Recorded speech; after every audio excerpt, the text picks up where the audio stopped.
and gentlemen, the 3 knockdown rule is in effect. I'm Steve Kim, joined by Mario Lopez. We've got so much to talk about. You know I get so sad when I don't get a moniker. Or should I say Madison Square Lopez. There we go. Give me something. Give me something. And we've got on the 1s and 2, Justin remains Buffalo Knuckles. Yes, So very what's up, guys? satisfied.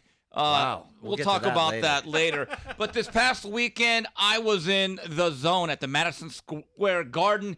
The vacant IBF middleweight title was picked up by Gennady Golovkin, eking one by the tough, rugged Sergey Derevyanchenko. Your scores, 115-112 twice, 114-113. Mario, for the first time looking at Golovkin ringside, he looked weathered.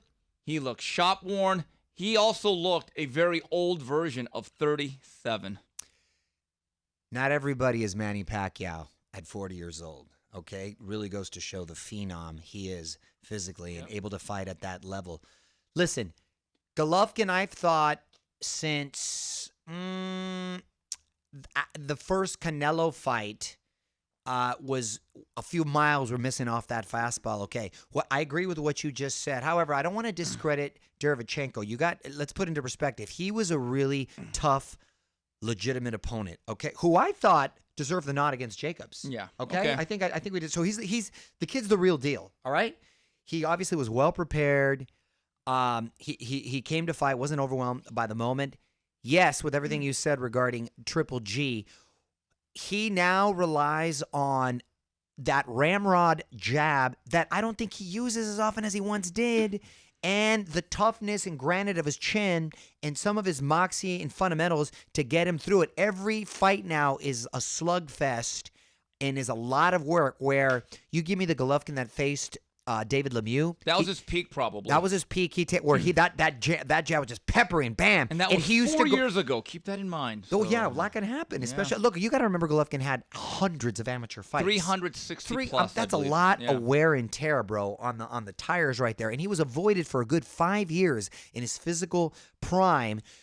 So, and again, I don't want to take anything away from Derevyanchenko, but I didn't see, and I was paying close attention, one hook to the body with the liver shot. He landed a couple rights. Not one liver shot. I dare you to find me that, okay? And that was when he was at his peak. He was throwing that beautiful liver shot. He looked like Chavez throwing that shot. And he used to end fights that way and definitely send up all his combinations. He would end that. I didn't see it, Kim. Now it's not. You know why? Because to throw those liver shots, you need that bounce in your legs. You need to squat a little bit in your legs. And when you get older, your legs are the first to go. His legs aren't back. He remains a little too erect. That head movement is not there. It's sort of, and I love Triple G as a fighter, as a person, but yeah, look, selfishly, yeah, it's making for more exciting fights. Guys are going to clamor to want to see him, but the long gone are the days when he's whipping that left hook to the body, stopping guys. Now look, he's still a very heavy-handed guy, as you can see when he dropped him.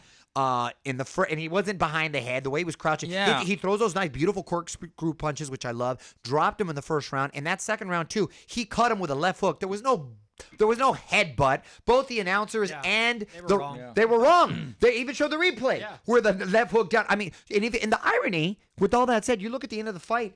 Derevyanchenko looks like he was put through a meat grinder, and Triple G actually didn't even look that bad. Just goes to show how heavy his hands still are, and obviously the power is the last thing to go.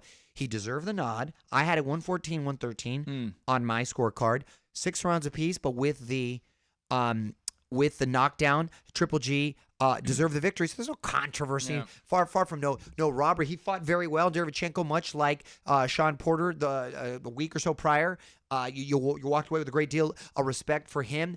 But that was a clean knockdown. That was a clean cut with a punch. He ended up deserving the nod. It remains to be seen if now Canelo will, assuming he gets by Kovalev, by the way, will now want to tangle with him. But it seems like the table is set. But no, not to take anything away from Gennady Golovkin. You just got to see his career as a whole. Well, a couple years ago, I thought he was Clayton Kershaw past his prime. What I saw this weekend was Kelly Jansen this year. Getting hit a lot. Look, I still thought he won. I saw Derevyanchenko at the Fight Hotel getting breakfast at the Midtown Renaissance. He looked like a white raccoon. I mean, both eyes were just blackened to a crisp. Dude, they were puffy, shut. He was still, he's like, that's what I'm saying. Triple G for 3 rounds. He's incredibly dangerous for the first 3 rounds because if he lets those hands go, but long gone, and what made me sad, I didn't see one hook to the liver. Now, that goes back to the Danny Jacobs fight, though. We were there. That's the fight where you start saying something's different. Right. It's like that when that great player that's a shooting guard no longer takes it to the hoop. They settle for pull-up and fadeaways. He's kind of at that stage. Here's what Jonathan Banks had to say about Golovkin's performance this past weekend. There's not too much you can say about a fight like that. It was one of those. I said these exact words when I first sat down at the press conference when we got to New York. Someone sitting on the front row with a Gotti Ward shirt on. And I said, I kept looking at that shirt. I said, that's what this fight is going to be. It's going to be a tooth and nail fight because I'm looking at the style of both guys. And this is the fight that I've been saying the whole time that this type of fight is going to be. And every Gotti Ward fight, every slugfest, should you say, you could flip a coin and try to figure out who won, who lost, who landed this, who landed that.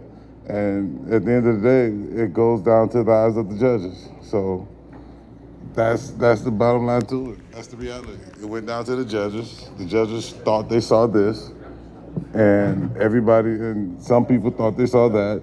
And my man over here thought he saw something else. So, I mean, you could be mad, attitude, but the judges made the decision, so not too much you can do about it. Jonathan, thank you.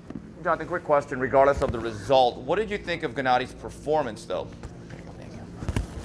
I like the fact that he was able to rally, but he was kept rallying back. But I didn't too much like the overall performance because that's not what we've been working on, pretty much. I like the fact. I like the fact. Like I said, I like the fact that he stepped up, opened up, started letting his hands go. But I don't know, me personally, I just don't like to see my guys to get hit like that. So Mario, you take a look at Golovkin. Here's the thing that's really tough in my view. His style is not going to age well. It's not like a Mayweather or Hopkins that could use their guile to kind of hide themselves in fights. There's no hiding with this style. He's 37 years old. He's right in the midst of a 6-fight deal. 2 fights are gone, 4 fights remaining. I'm not going to lie to you. I said to myself, it wouldn't be the worst thing in the world for Golovkin's own health. His legacy is set. I think he's going to the Hall of Fame. I can't, for the first time I really said to myself, he may want to think about calling it a day. And I thought he did win the fight. I thought he needed rounds 11 and 12, but afterwards I said, wow, this was tough. You don't want to leave that much money on the table. I would go out with a bang with one more big payday, assuming I'm able to lock down the Canelo fight, which now, by the way, is very dangerous. It really is. Canelo being at his apex, but hey, for 25, 30 million, I think I'll take an ass whooping. You know, someone at Golden Boy texted would you take me. one, Nichols? Yeah, I think I would. Someone at Golden Boy texted me on Saturday night, and I got the text a little bit after the fight. So I don't know when they texted me, at what point in the fight, and they said, Golovkin can't pull the trigger anymore. So my reply was, so what are you waiting for?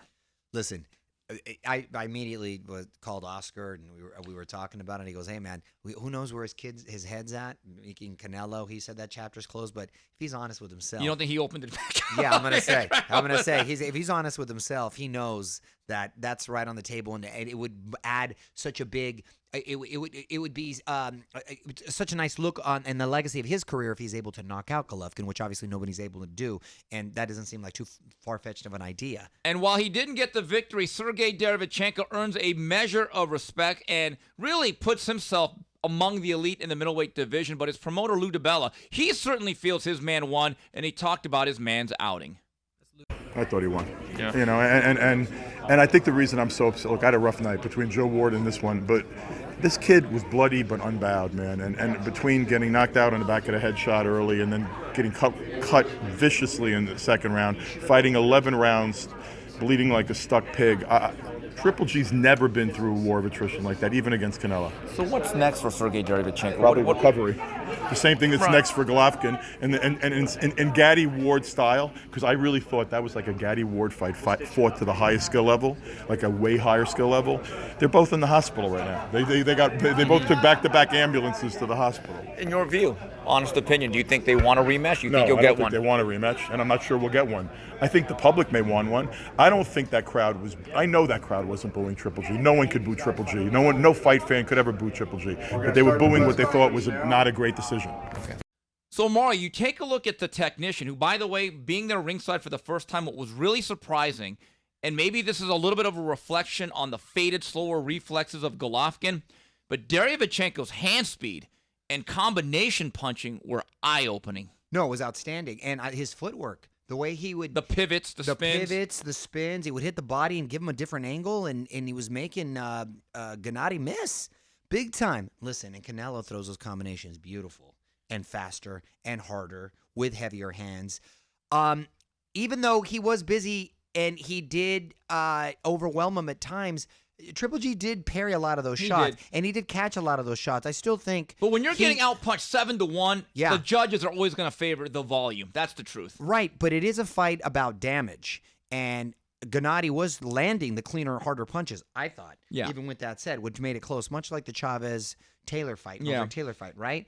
Taylor was landing a lot, but he was parrying a lot of them and landing the harder shots, and ironically, Taylor's face looked a lot like Derevyanchenko's at the end of that one. Look, that was New York City two-way traffic. Okay, it wasn't a one-way street like people are trying to say. Derevyanchenko is promoted by Lou DiBella, but he's also under the advisement of Al Heyman. My understanding is there are no ties. He can go on both sides of the street.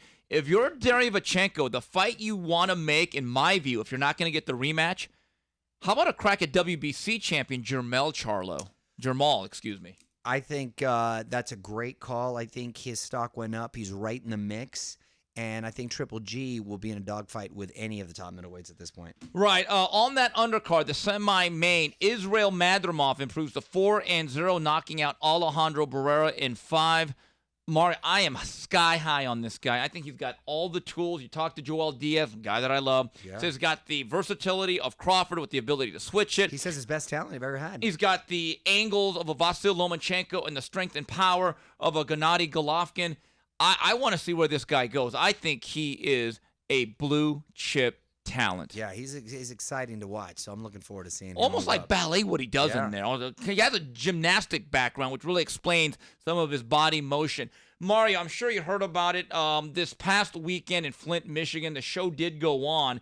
We'll talk about the actual main event that did take place with another great prospect. But Claressa Shields, Ivana Habazin, the fight was canceled after some trash talk took place at the weigh-in, and a trainer that I've known for years, he's 71 years old, James Ali Bashir, got blindsided. Why, Kim? Well, let me set the stage for someone who didn't see it. Claressa Shields goes up to the stage to check her weight before the actual weigh-in. Now, that takes place a lot. Sure. James Ali Bashir goes over to say, okay, what's going on? Let's see what her weight is, because that obviously affects them. Sure. One of the camp members, or I think it was the sister of Claressa Shields, gets into it. Now, James Ali Bashir said some stuff where, hey, get out of here, woman, blah, blah, blah, which I think he overreacted, but it's trash talk. They separated both parties, okay, because the official weigh-in wasn't going to start for a while. Now, my understanding is Claressa and her team went to the restroom to shed the last couple pounds. In that time period, someone basically Pearl Harbored this guy with a sucker punch. Oh, man. And the visuals are ugly. Yeah, he looked like he had a broken jaw. From emergency surgery to Detroit that day. And I heard today, it's been verified, it looks like, by the fighter herself, Habazin. He now has a brain bleed, and he's in surgery again in New Jersey. You're kidding me. Wait, that's assault? Oh, people have been arrested. And one of them is Claressa Shields' brother, Artist Mac. This is not good. And so let me just say this. For the people that say that what happened was justified because if you want to threaten a woman, okay, first of all, let me just say this. If you want to go down that route, I don't even completely disagree with that, because if someone disrespected your lady, you'd be like, wait a minute. But Mario, there's a way to do it. You confront the guy face to face and say, let's talk about this outside. Right. The sucker punch move is the not cool. blind side. And anyone that justifies that, oh no, I feel sorry for you. Because if that's your mindset, you're lost in life. Bottom line. Someone's doing time. Yeah. Oh, there's no doubt. Doing time. And look, people have said to me, do you think Claressa should be fined, banned, suspended? Here's the thing. We don't know if the brother was an official member of camp. In all fairness to her, I talked to someone at Showtime. They've done several of her fights. They said, Steve, we've never seen the guy. Yeah. It's not like he hangs around all the time. So he's not really one of those people that would consider Team Shields. This guy has a long rap sheet, though. Okay, he really does. So and he's just not a good guy. And it's just not parking tickets. Putting that aside. So if he does it on his own volition, I do think that it's unfair to penalize Claressa. I do. No, I agree. Look, you can't judge. You are judged by the company you keep, but you can't judge that person on the actions of someone else. You know who's going to be held responsible, though, is the promoter. Now, I've talked to several promoters. I've talked to some boxing lawyers. When you put on an event with your license and your name's on that banner, you are responsible for security and access. You're exactly right. Now, you don't normally see that. So, regardless, you can't. You figure people are going to carry themselves like responsible citizens in an adult-like situation, but it's not always the case. I'm really sad to hear that he went back. And look, and Claressa has this video a couple hours saying, well, she could just find another trainer. Oh, wait a minute, Claressa. Have a little come on. Well, that's out of bounds. Yeah, wow. That simply is not realistic in my view. Prayers up for him that he obviously heals. And Mario, Jaron Boots Ennis fought, knocking out Damian Fernandez in 3. As high as I am on Israel Madrimov, I am just as high on Boots Ennis. I think this is one of the premier talents in the sport. I'm being told by people that would know a lot more than me, best talent out of Philadelphia in about 2 generations. Whoa, he's that good. He's a harder punching version of Terrence Crawford. Oh, wow. He can switch hit. He can go back and forth. He's flexible. He's fast. He's fluid. And he's got heavy hands. Oh. And he comes from a boxing family. All of his brothers fought. His dad's the trainer. Yeah. Watch out for Boots Ennis. Mario, we are in the zone again in Chicago at the Wintrust Arena. Here's what's going on. Alexander Usyk was supposed to take on Tyrone Spong, except he pissed hot, VADA testing. So that fight has gone by the wayside. My understanding is Chaz Witherspoon, Eric Molina, Joey Dowecko, they're all in the running. A lot of reports that Chaz Witherspoon has gotten the fight. There's an issue. He is suspended by the state of Pennsylvania for basically dropping out of a fight. So we don't know, as we're taping, who in the world he's going to fight at this point. So, in other words, more details to come. They've sold a lot of tickets. What did they say in Broadway? Show must go on. The show must go on. And then also, WBA light heavyweight title is Dimitri Bivol. Lennon Castillo is about the only guy that wanted to take this fight within spitting distance of the WBA rankings at 175. Mario, here's the thing with Bivol. I really like him. You really like him. He's been a friend of 3 knockdown rule. But you look at the landscape at 75. Couple weeks from now, you got Artur Beterbiev and the Nail in a unification bout. Right. You have the other champion, Kovalev, getting some great money in another profile fight against Canelo. Boy, Bivol really does look like the kid on the outside looking in, doesn't he? I don't know if they'll give him a shot either. I remember having a conversation with Bivol, and he said he wouldn't have a problem making 68. Now, that's easier said than done. But he might have to do that. You're right. But he seems like he would have a lot more options, and he would immediately be in the mix there. And he's not he's not a small guy, but he looks like he can make it. Yeah. So whatever's best for his career, because that's a talent that we should see. Right. And look, this is the landscape right now. Yeah. And we're not saying anyone needs to switch over sides, go on the other side of the street. But at 175, it's kind of top-ranked ESPN's domain. Yeah. Now you go to 68 with Callum Smith, BJ Saunders, and Canelo. You got a lot more options. You're on the zone. Exactly. One note about Alexander Usyk. I'm wondering about what weight he's going to come into and who they're going to face. Keep this in mind. He did fight a little bit in the World Series of Boxing as a heavyweight. I think everyone they fight is going to be relatively small, but the problem is your upper-end heavyweights, for the most part, outside of Andy Ruiz, big dudes. They're built like shooting guards and power forwards, so keep that in mind.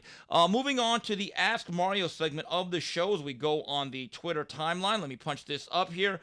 A lot of things going on in the world of boxing. All right, so we move on to the Ask Mario training of the program, and here's Mr. K asking about Golovkin. High-altitude training, yay or nay? You know, I've been hearing a lot about that, and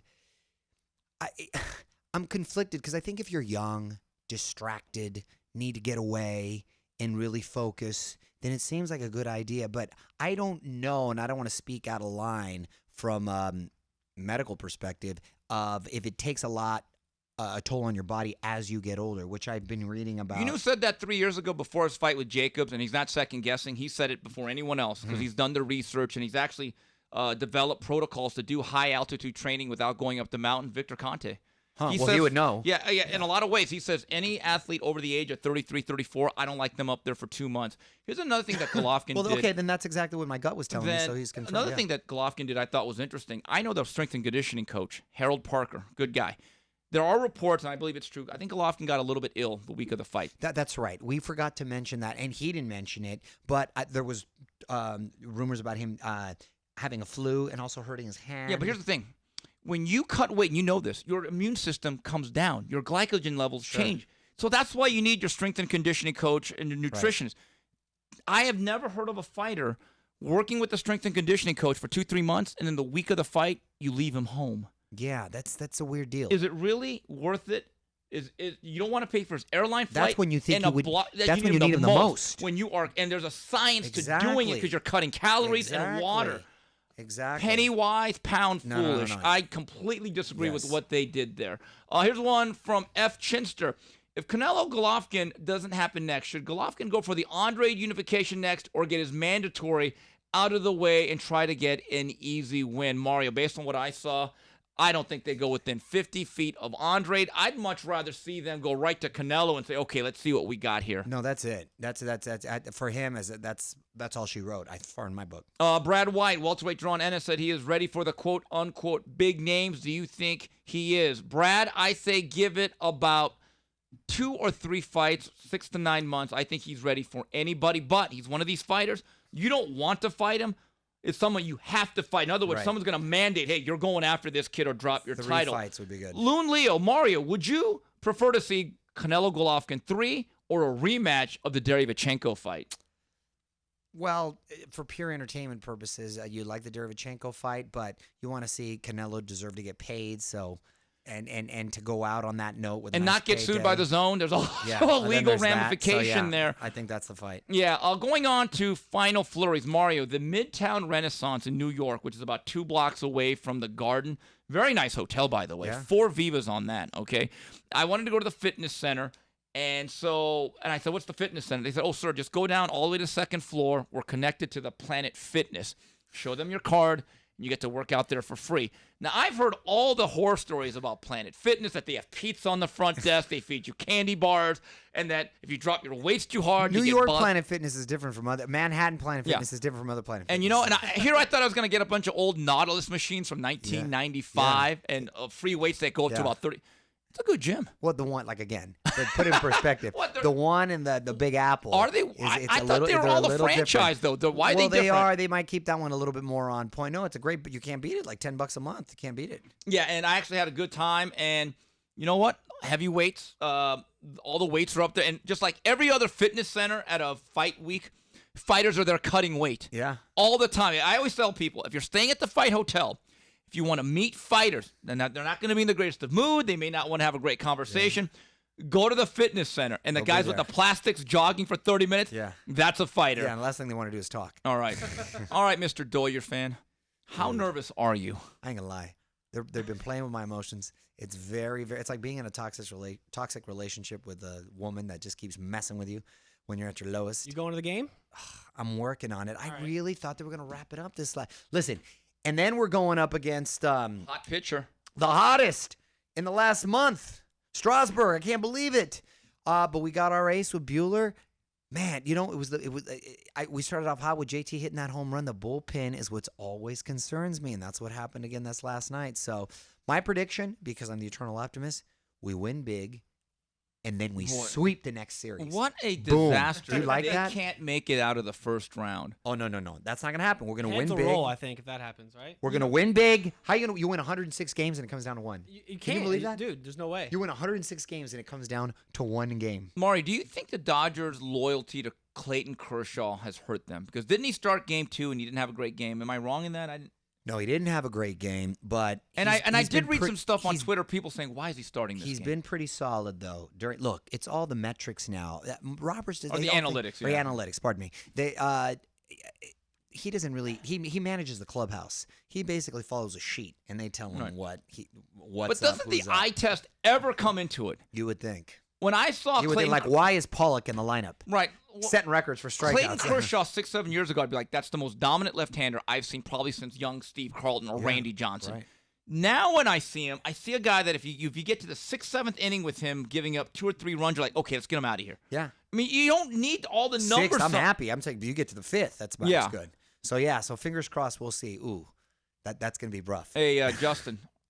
The Niners are Vander Holyfield. Dude, They're when a they real get deal. good, I'm it's excited. like they I don't got wanna get good too out of the pumped up. blue. We've been drafting this talent. Like, Right, we've had but like guys last like year, what was the Breida and record? Kittle. What was the record? Last year I think we were like 5-11. what No, I'm worse saying. than that. We had the number 2 overall pick.